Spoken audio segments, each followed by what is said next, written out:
Gündogar Lebap welaýaty COVID-19 alamatly keselçiligiň güýçli tolkuny bilen ýüzbe-ýüz galýan mahaly, daşy baglanan Farap etrabynda ýerli hassahanalar näsaglary kabul edip ýetişip bilmeýär. Bu barada Azatlyk Radiosy 26-njy ýylda habar berdi. Biziň habarçymyzyň soňky maglumatlaryna görä şu günleri Farapda bir iri sport toplumynyň sport zaly koronavirus näsaglary üçin kravatlar we hassahana enjamlary bilen enjamlaşdyrylýar. Türkmenistanyň hökümeti şu wagda içinde öz şägini hiçili koronavirus hadisasynyň hasaba alynmanyny tekrarlap gelýär. Ýöne 2 hepdeden gowrak wagt mununadal häkimetler Lebap welaýatynyň Gündogaryna ýerleşýän Farap etrabynda birden ýokurlanan infeksiýalar sebäpli etrabyň daşyny baglady we raýatlaryň bu etraba girip çykmagyny çäklendirdi. Habarçymyzyň maglumatlaryna görä şu günleri Farap etrabynyň bir iri sport toplumy koronavirus hassahanasyna urilýär we toplumyň sport zalyna bir topar kravat we beýleki hassahana enjamlary ýerleşdirilýär. Azatlygyň habarçylary ýokonşluklaryň depgini boýunça Farap etrabynyň gyzyl zola we öwürlendigini habar berýärler. Şol bir wagtyň özünde ýurdun beýleki sebeplerinden Farap'a şepagat uýalary we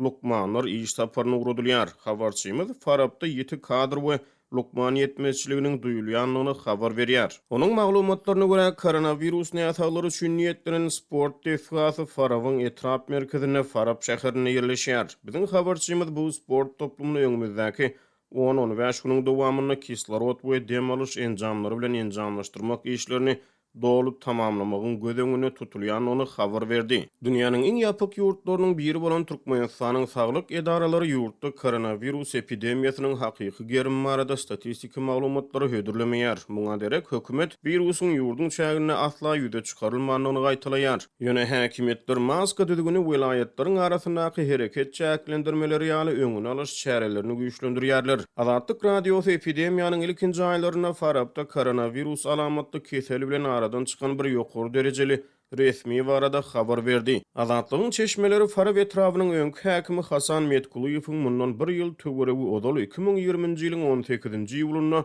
pneumoniýa bilen aradan çykanlygyny habar berdiler. Aradan 1,5 aý töwereги soň prezident Berdi karary bilen Farap etrabyna täze häkim bellenildi. Ýöne etrabyň öňkü häkiminiň ykbaly ma'lum edilmedi. Bu aralykda Türkmenistanyň Kronikasy neşriniň habar bermegine görä ýylyň başlaryna beýleki bir versiýa görä 10-njy ýyldan başlap Türkmenistanyň jezalary ýerine ýetirýän edaralaryna türmelerde duşuklar ýene-de gadagan edildi. Neşrin ýazmagyna görä bu gadagançylyk ýurtda koronavirus ýokuşmalarynyň güýçlenýän tolkuny bilen ilteşdirilýär. Şeýleden neşir ýurdun jezalary ýerine ýetiriş edaralaryna diňe iýun aýyna duşuşuklary ruhsat berilendigini, ýöne köpleriň sebitara hereket gadagançylygy sebäpli ýa-da maliýe ýetmezçilikleri sebäpli bu ýagdaýdan peýdalanmagy mümkinçiliginiň bolmanyny habar berýär. 2019-njy ýylyň ahyrlaryna Hytaýda ýüze çykarylan koronavirus epidemiýasy 2020-nji ýylyň martyna bütün dünýä saglyk guramasy tarapyndan pandemiýa elan edildi. Johns Hopkins Universitetiniň soňky sanlaryna görä dünýäde şu wagta içinde 194 milyondan gowrak adam COVID-19 bilen hasaba alyndy. 4 milyondan gowrak adam bu kesel bilen aradan çykdy.